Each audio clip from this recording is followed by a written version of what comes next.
Bueno, lehenengo galdera izango zen, ea zuk noizbait eman duzun odolik. Bai, bueno, biharra dagoelako, ez?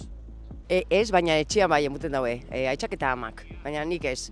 Ze tatuaje bat inauen eta esate zabien tatuajeak itxen bazauen ez dakizen denboran ezin zauela odolik eman, eta orduan ja astu inauen eta ez dut emun. Igual loin berriro hasi bieko naz, pentsatzen, ze ja uste dut, ja iraungi dauela denbora hori itxoin biotena, eta orduan nabil berriro pentsatzen, ze irratixan eta dut esaten falta dala, ez, odola. Bai, duela gutxe gainera. Pentsatzen nuen mareatuko nintzela dorela, baina superondo portatu ziren eta zondo. Bai, organo eta odole maila naiz. Kontua da orain Parkinsona daukadala eta ezin dudala eman. Nire gurasoak biak ematen dute, baina nik ez nahi zinez jun, ez dakit zerretik. Nos baitzen igual, baina txikina banitzen nien. Aldanien lagundin bida jentiai, eta zimaz horregatik. Baitzen bai, emudot. Launketako, beste batzuri, faltaitzen dauza. Azken urtetan esan dizudan bezala, odole maila kopuruak bere egin du. Zergatik dela uste duzu?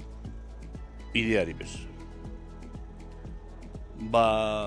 Jentiari falta egiten duzanean, orduan konturatuko diez, biadala, mutia.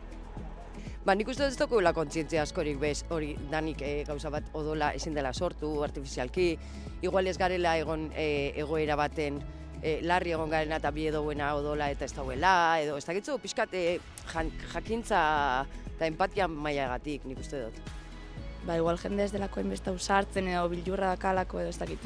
Suposatzen dute zerbait, pauta batzuko bete bidela dela muteko, ez dakit igual horregatik izango da, ez dakit.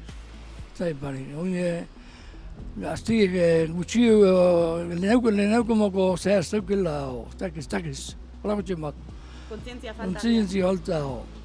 Gazte askori ez zaio gustatzen hori, odola ematea, ala ez dute beharrezko ikusten, eta nire ustez kontzientzia hori ez da hain garatuta. Informazio falta.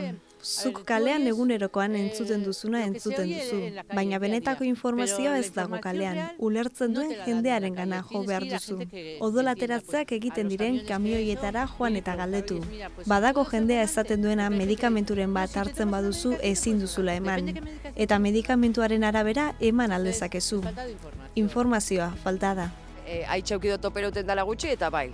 Biherri izan dago eta gainera gara gu, odola raro hori daukoena, guk danai emun geikena, baina guri ezin duzkuna inok emun baizik eta guriek. Eta horregatik, ez dakitzu dokot buruan esaten, ostra, gu justo gara berezitsuak. Ez dakitzu eta igual emun bieko nauke, segero ni biotenean, inok pertsona gutxik emun ahal izango duzten niri. Orduan, aitxaukido dela gutxi, odola hartzen. Nik beharri izan nun ebakuntza baterako, eta nire familiar batena jarri zidaten, eta hori. Nire senarrak giltzurrun bat kendu zioten eta behar izan zuen. Orain zure odola ateratzen dizut eta berriz ere sartu. Neudak itxetela ez, momentu ez, neudak itxetela.